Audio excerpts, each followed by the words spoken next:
Drawings of Plato. Ascos in Peru, giant geoglyphs, as if engraved by an unknown hand on the lifeless surface of the Peruvian desert, captivate the imagination and excite the minds.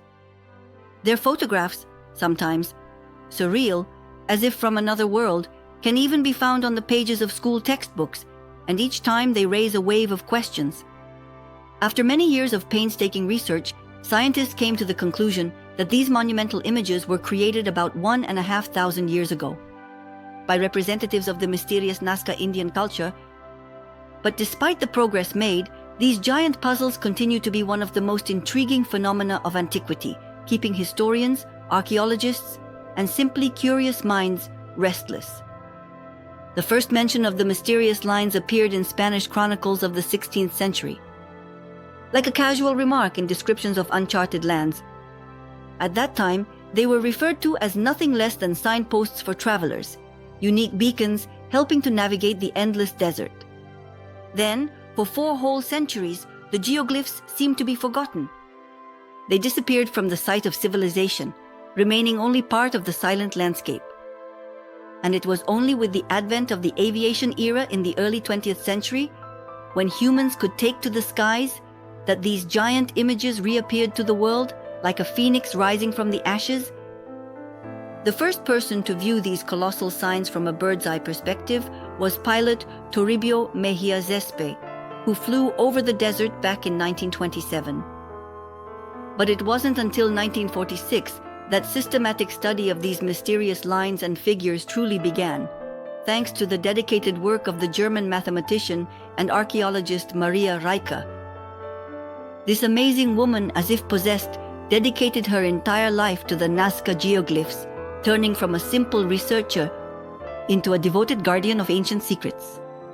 It was she who tirelessly fought to preserve this unique heritage, achieving the plateau. Nazca has been declared a national park and is under state protection, safeguarding it from the destructive effects of time and the marks of modern civilization. The Nazca Plateau is not just a flat desert plain. This is a vast area, carved by dried-up riverbeds, covering more than 500 square kilometers. It is right here, in this seemingly lifeless landscape, that the mysterious lines, stripes, and drawings stretch out, as if etched by the hand of a giant artist. Scientists refer to these man-made signs as geoglyphs, images created by removing the top layer of soil to reveal a lighter layer underneath. The paradox is that the main mystery of Nazca lies not so much in the drawings of animals and people, of which there are about 30, but in the unimaginable number of lines and stripes, the soils beneath it. The paradox is that the main mystery of the Nazca is hidden not so much in the drawings of animals and people themselves, of which there are about 30, but in the unimaginable number of lines and stripes. There are not just dozens or hundreds here, but a whopping 13,000. In addition, there are more than 700 geometric shapes, ranging from simple triangles to complex trapezoids, as well as about 100 spirals that resemble ancient labyrinths. And all these images are carved into the ground, forming shallow grooves. Some of these lines reach truly gigantic sizes. Their width can reach up to 100 meters, and in some cases even 200 meters. At the same time, their length can span several kilometers. The astonishing straightness and precision of these lines, drawn as if with a ruler, evokes constant wonder and confusion. How was this possible for an ancient civilization that had no knowledge of modern surveying and construction techniques?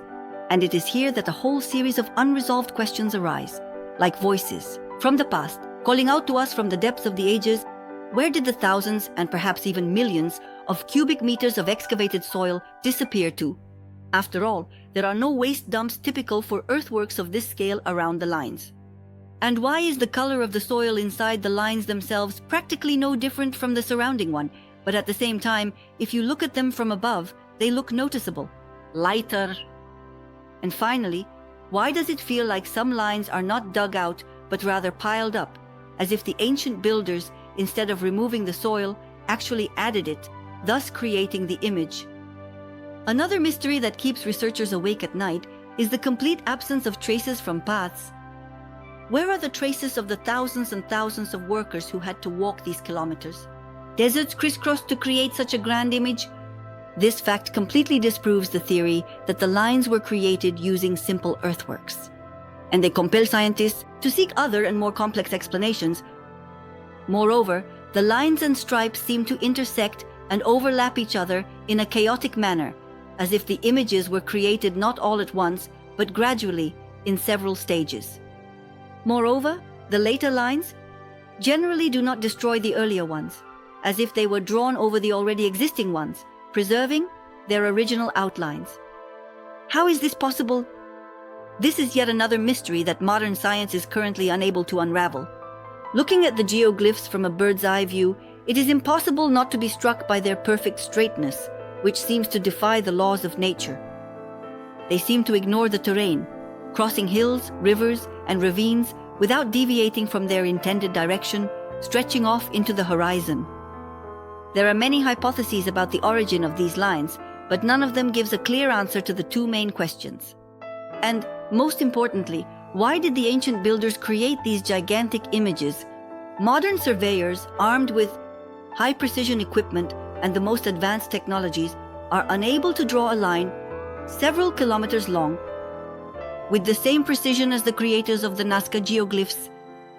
How did they manage to achieve such astonishing precision and perfection while remaining unknown creators of this wonder? Many researchers and enthusiasts associate the geoglyphs with astronomy, believing that the lines pointed to the positions of stars and constellations, or served as a sort of calendar, tracking the movement of celestial bodies. Others see a religious or cult significance in them, believing that these were paths for sacred processions or appeals to higher powers. Maria Reische, for example, believed that the lines indicated the rising of stars on certain days. However, scientific studies conducted using computer programs did not confirm this hypothesis, fully leaving many mysteries unsolved. Scientists date the geoglyphs to the mid-1st millennium AD, based on the results of radiocarbon analysis of fragments of pottery and wooden stakes found along the lines. However, this dating only indicates that the Nazca Indians visited this place and possibly spent time here.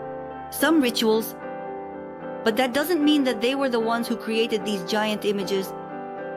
Perhaps it was an older culture that preceded the Nazca civilization, or going even further beyond the ordinary, it could be the work of some unknown civilization. The drawings of animals and birds scattered across the plateau are mostly located close to the Ingenio River. Among them, you can find images of a monkey with disproportionate fingers on its hands and feet, of a condor, a hummingbird, a lizard, a spider, and other representatives of the fauna. There are also mysterious images of humanoid creatures, seemingly dressed in spacesuits or strange headdresses.